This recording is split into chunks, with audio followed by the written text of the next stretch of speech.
Hey everyone, welcome to Young Talk, where we talk about Christ and culture. My name is Sharan. I have Brandon, Paris, Micah, my friends, and we are going to just talk the talk.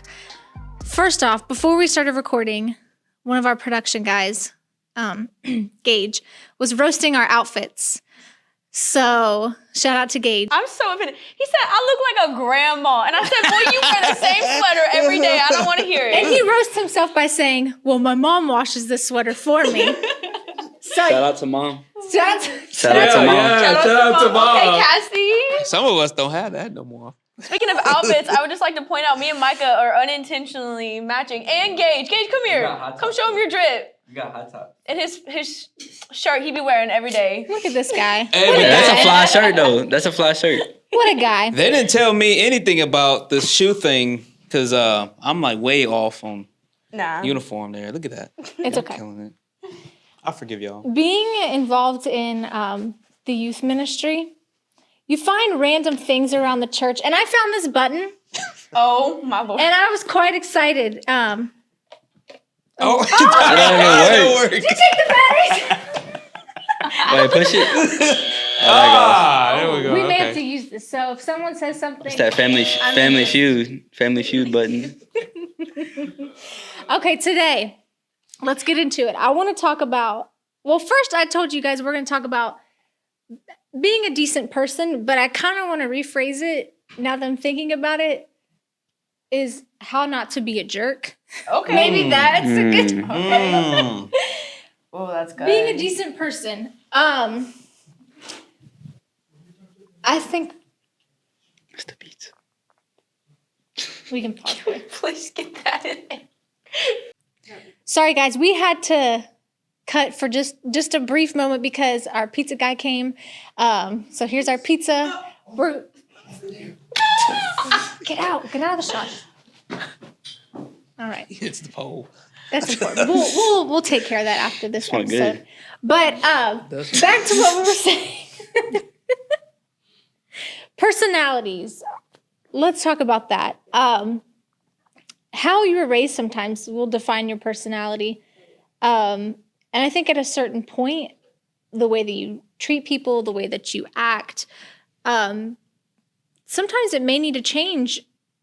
And sometimes the way you were raised is not an excuse anymore. So let's talk about that.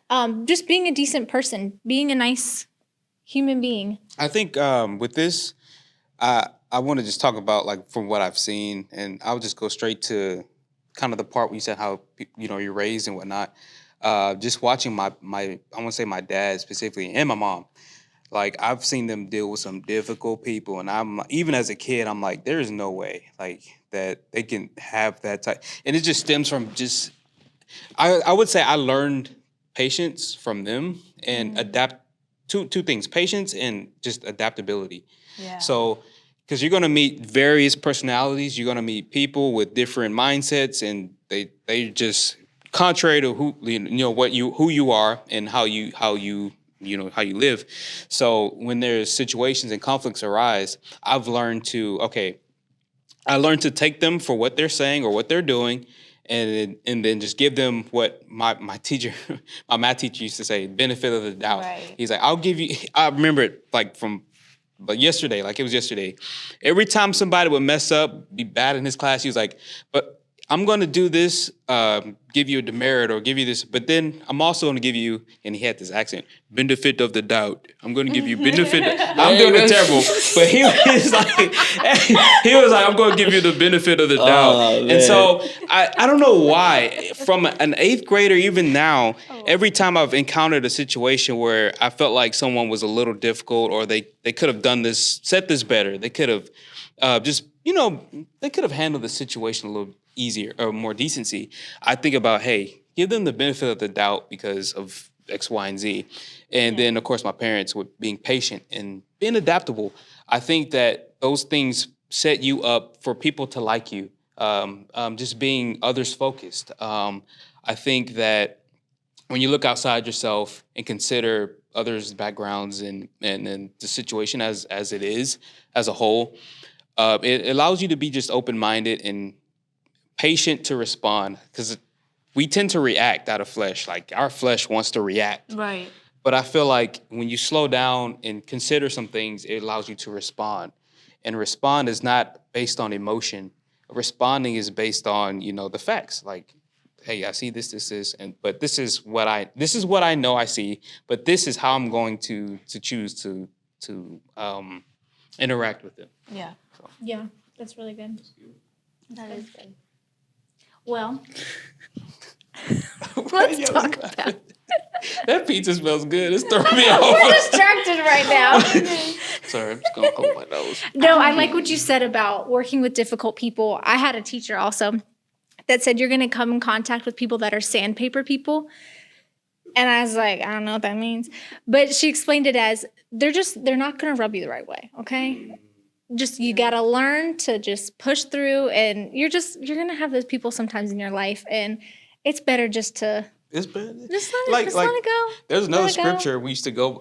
My mom used to say, or my dad used to say, he's like, "In your patience possess you your soul," and I'm like, oh. Like, I'm like, hey, I get it. Like, don't be quick to just, jerk out on somebody or be a jerk back. But that's one of the scriptures that also has helped me, when interacting with people. So Yeah. sorry, I'm taking on. No, you're good. You're good. It'll cut my mic off. Yeah, I think that's good too, because even in like relating it to like our day-to-day life or even ministry, like I've always heard that the hardest thing you're gonna do in life is probably deal with people. Yeah, Like always, like there's because you come across so many different individuals with different personalities. So like even with going into like a career job, like the job is probably not the hardest part. It's dealing with maybe your boss, your peers, your people, the people you work with. Just dealing with people overall, like that can be a difficult thing sometimes. Yeah. So And I think bouncing off of that, you have to look at any conflict that you have with someone. You have to like look at it like, okay, this person is a soul, and is what I'm saying going to alter something or alter their thoughts of me when I'm trying to be the one, winning them to the Lord, or so I think just in general to prevent yourself from, having a bad attitude all the time is just. Well, I mean, Paul in the Bible talks about how I think myself happy. So every day putting yourself in this headspace, like, you know what, I'm going to think positively, even though it's negative.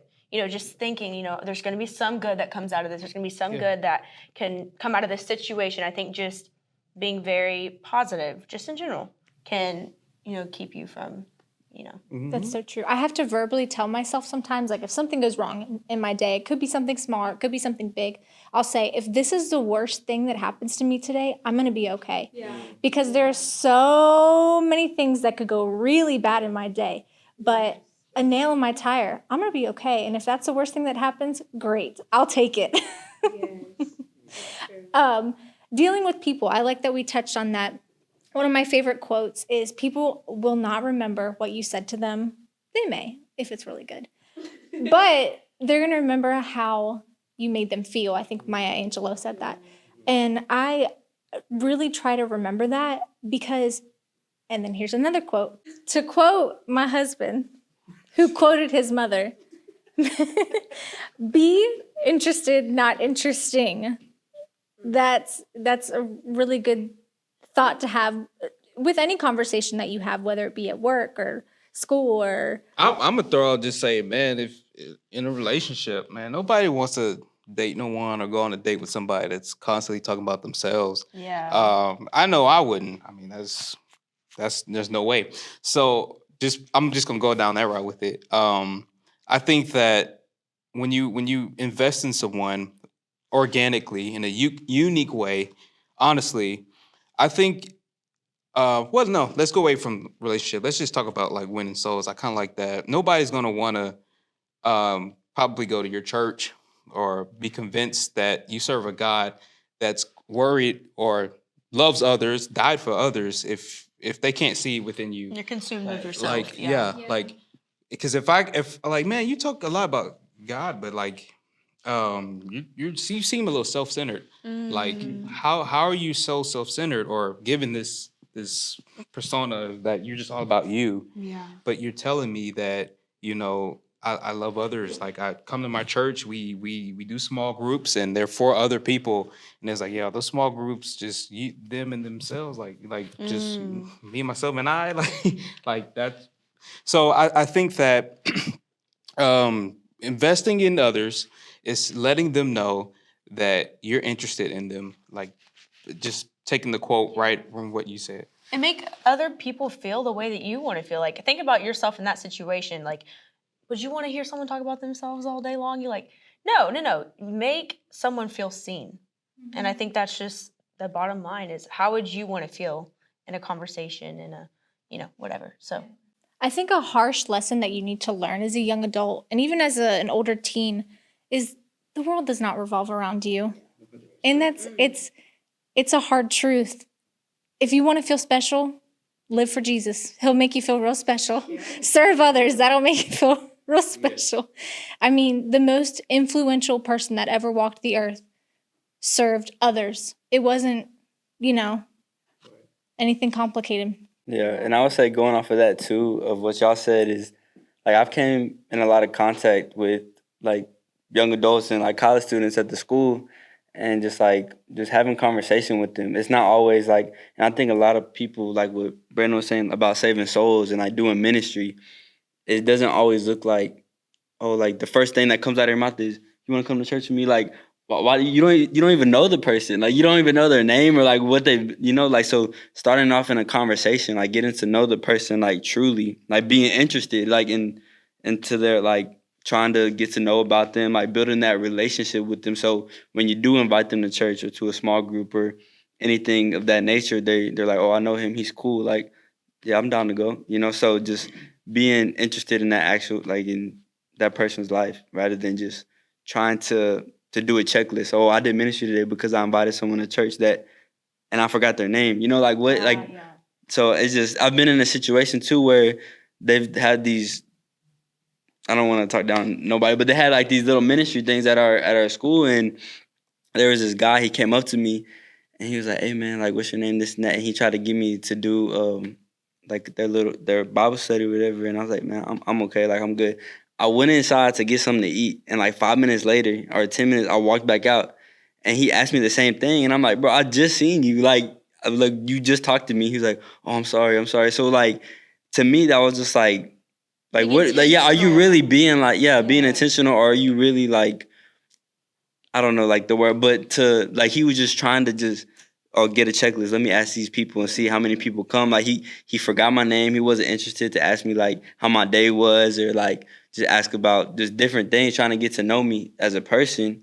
But rather than, he was just going around asking all these individuals, about it. And it happened multiple times because the dude that was with me too, he was like, yeah, he did the same thing to me like a couple of weeks ago.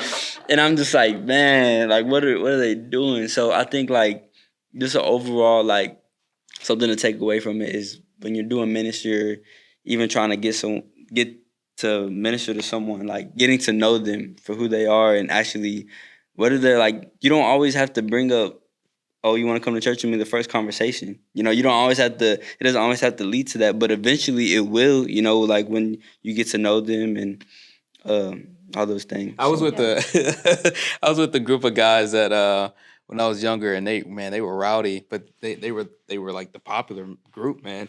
And so one thing they used to do, they used to say all saved, all serious. And they were like about getting people in church and everything. But one thing that they always would also say was, "Oh man, he all passion and no wisdom." So it's like you go and you're like, yeah, we're all saying like we're going to like serious about it. Like, but then like whenever somebody would make a mistake, like in ministry or whatever, and like, oh man, he all passion, no wisdom. He don't know what he doing. Yeah. And so it's like when winning souls or whatever, like I'm chewing off what you're saying. You don't even know the guy's name, or you forget his name, and you just met him, but you're trying to get him to church and do all this spiritual side of things, and then you're not getting the basic things right. That's like all say, like all passion and no wisdom. Like get the basics, get the put it together. But, yeah, it's so important to be real because people see through that stuff. People really, really do. One thing that I try to always do is when I go into a room, I try not to feel like I'm the smartest person in the room. I'm going to learn something from every single person in that room. If I go in there thinking that I'm above everyone, ugh. And you guys have, I'm sure you guys have seen people like that. It's just, it's not a good look. What are some things that you think that you can do, to maybe encourage someone, to help them, to maybe help change a mindset? I'm always taken back by Exodus chapter 18 when talking about like leadership and everything, or it's not about you per se. I'm chewing that area of the topic. Exodus 18 was about Moses, and he's leading the children of Israel, whatever. But his father-in-law Jethro comes to him, and he's like, "Hey, man, you're leading all these people. I'm paraphrasing. Sorry, the Brandon edition, the Roach edition." And so you're leading all these people, but you're gonna. He says you're gonna wear yourself out. There's no way that you can do this alone. Like there's no way. You have to develop leaders. So what does he do? He tells Moses to set leaders among groups of people. 5, 10, 50, 100, and and they're gonna counsel those groups. And so basically he was saying that it's not about you, Moses. You have to learn to empower others so they can lead, the God's people. And so when I think about that, I think about your husband, Josh Garcia, and I think about like what he has been doing with our young adults, what he's been doing with y'all can't see this, but we have literally some of our youth here, like behind the scenes. Empowering the next generation is what he has instilled in me, because I've never been a part of a team that has had that mentality that it's not about us. We get to do this. It's about the next generation. And so I'm taken back. Like I need this culture to also be like also be shown up through me and things of that nature. So I'm not the smartest person in the room because of that. Because I'm learning from my leadership. I'm learning from Josh. I'm learning from Pastor Tyler. So I understand you have to go into a room understanding that I like what you said. Like I'm going to learn something. I'm going to take something from a conversation or from an event or whatever it may be. And I've understood that more and more as I've been around Josh and things of that nature. But I'm sorry, I'm taking No, some you're time. good. It's all good. That's good stuff right there. But that's basically to answer your. I think it just goes back to questioning yourself. What's my role as a Christian? Okay, well, my role as a Christian is to win souls. Okay, how are you going to win souls? You can't win souls being all about yourself. Yeah. So it's just basic things that, what can I do to make this person feel loved? Like God makes people feel loved, So I think just, going back to the basics and saying, it's not about me. Yeah. Yeah, literally. Yeah. Literally. Perfect time. Don't treat people as if they're below you. The bare minimum in this, I feel like this could go into every aspect of your life. If you're at a dinner and you show up and you feel like, oh, because I'm here, like they're benefiting. No, showing up in any situation in your life is the bare minimum. Showing up to church, that's the bare minimum. Showing up to school, that's the bare minimum. Showing up to your job every day, that's the bare minimum that you can do. That's really good. I agree. Yeah. All right. Well, do you guys have anything else to say? I'm out of questions. Micah, any thoughts? You look like you're in some deep thoughts. No, we were actually talking about this like the other day in our breakout groups at Youth Night. They were talking about kind of the same situation, and I kind of addressed like there's people that have all this wisdom and knowledge about like the word, and they might try to put themselves above somebody else because they're at a certain level, or a certain level at their walk. I don't think there's levels when it comes to that because everyone's on their different path with God, right? So when someone is like doing something that they see that is above somebody else, they automatically think, oh, like I know God more than you. And I think that's not true because everyone, like, who are we to say that we know who God, like we truly know who God is compared to somebody else? Like I just feel like pushing someone down on that level is just kind of like messed up on so many levels because everyone, like I said, everyone's in their different like Walk. walk with God. So like God might be working on someone with something else than rather than you. You know, you might had a struggle that someone else doesn't have, or vice versa. So trying to say like, oh yeah, like I'm at this level with God, and I do this at my church, and I'm at this thing, like I get this opportunity, and you're just a regular person, a regular churchgoer, you struggle with this, or you have, just trying to push someone down on a certain level. I just think it's so many, like it's so wrong on so many ways. Like rather than just like just praying for them, like just being a nice person and just trying to like, I'm here for you. You know, you're going through this, and I'm here to pray for you, rather than just saying, well, you're in the wrong because you're in this. Also, it's also good though to like have correction, godly counsel, and just as friends and stuff. But when a regular person just like pushes someone down on a certain level because they think that they know God more than someone else, I just think it's foul play. So. I think another thing is like for me, I always tried to think, okay, I have my little sister looking up to me. I want her to, see this image and be like, okay, this is what I want to project. This is how I want to treat people. So I think, just putting yourself in this place where it's like, okay, people are watching me, So I think just being a good example because, okay, I lost it. No, it's so true though, because you may think people aren't watching you, but they are. And that's what's scary, is you really have to remember that everything that you do, like someone's watching, someone's looking up to you. It's a heavy burden to carry, but it's accountability too. Yeah, it's accountability. Micah mentioned correction. How do you guys handle correction? Any situation. I don't handle it. I don't handle it as well as I wish I did. Oh, yeah. I feel like that goes for most people. Like, who wants to be told, like, yeah, exactly. You need to do that differently. Like, geez, okay, I'm sorry. Honestly, I'm not really the type, like, when someone corrects me on something, like, I'm not really the type to get mad and be like, like, I'll absorb it in. I'll take the advice and, like, and pray about it, obviously. But, like, when it comes to things like that, it's just, there's things that I've been corrected on a lot. Like, so just trying to follow, like, trusting their instinct. Like, if I see this person as an individual that is, faithful to God, and, like, they're my godly counsel, or someone that's above me in that way, like leadership or anything, if they say something, then I'm definitely going to, take it into consideration. Or if not, I'm going to do what they said because, I'm under them and I want to follow, what's right and not be out of order. Yeah. We were just talking about this at crew nights, and we were saying,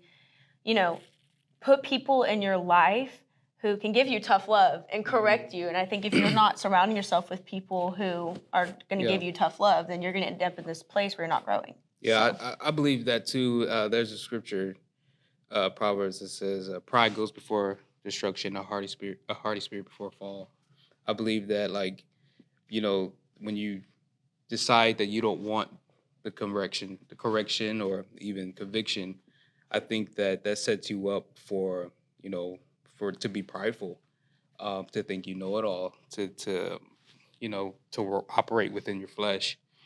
And that in turn will, of course, lead to your destruction. So I think it's just simple as taking what you're hearing as like fruit for your life, fruit for your spirit, and that correction is for you to be a better person, to grow, and also to understand that there is a better way to do X, Y, and Z versus what you're doing. Like, it may not even be that big of a deal. Like, sometimes I think we all, like, because when we go back to a situation or something that we've been corrected on, it's like, you know what? It always happens. We go back, they were right. But we can never see that sometimes in the moment, and it does hurt. It does, like, correction does sting. But feels like this. You were waiting to use that button. I can tell you were eyeing it the whole time. I didn't mean for it to be a problem. It was a sermon It does feel like that though. That's a way I would die. She tickled it the first time. She was real nice. No. But that's exactly how it feels. I was kind of shaking inside thinking about correction when you were talking because I was thinking, man, I'm going to press this button. And I didn't mean for it to be a prop, but sometimes it just turns into a sermon prop. You can turn anything into a sermon prop. You can. Oh, let's talk about this past Sunday, Brother Gurley bringing up that whole washer thing. I'm like, what is he going to preach about this morning? I kind of want to try it. Ending this, what's the funniest sermon prop you guys have seen? Oh, Man. I got one. Okay, go. It's not really that funny, but it was funny in the moment. Last Sunday, or 2 Sunday nights ago, Josh got up and preached a sermon. And he had a vase, and Sharon goes, why he got my home decor up on the stage? And the whole section, y'all lost it laughing. Yeah, that was hilarious. It That was so pretty funny. Oh, my word. I would say when Pastor Todd brought that chicken up on the platform. Chicken. Y'all remember that? No. And then he was like, everybody's gonna go to, I think it was Popeyes. Oh. Everybody's Oh, going you're to talking about food? I think they're about a real life Speaking of chicken. real chicken, I would not be Oh my surprised, goodness. but Context. I'm sorry, I'm bad at that. No, y'all. when he came out in I think it was like last year or 2 years ago when he was in a whole spacesuit. Do y'all remember that? No. Y'all remember that? I was like, it was during quarantine, so I don't think Yeah. anyone was in the building. Oh, I think it might have been right before. I don't know, but You like guys, he we're came gonna out in a link the spacesuit. sermon down below, We're going to have just so you can watch it. Amazing. Yeah. That's funny. But yeah, Josh, almost anytime he preaches, 25 minutes before service, okay, I need a 12-foot plant. I need a chef's hat. I need remember I the need a chef's hat. pillow. Yeah, I remember the chef's hat. it'll be the most random stuff, and I'm like, I can't. I'm gonna try. Guys, this was an amazing conversation. We talked about all kinds of stuff. I don't even know what we're gonna title this conversation. We'll figure something out. Thanks for watching this episode. We hope you enjoyed it. Like, subscribe, share, and hit the bell notification so that you know the next time we post an episode. See you next time.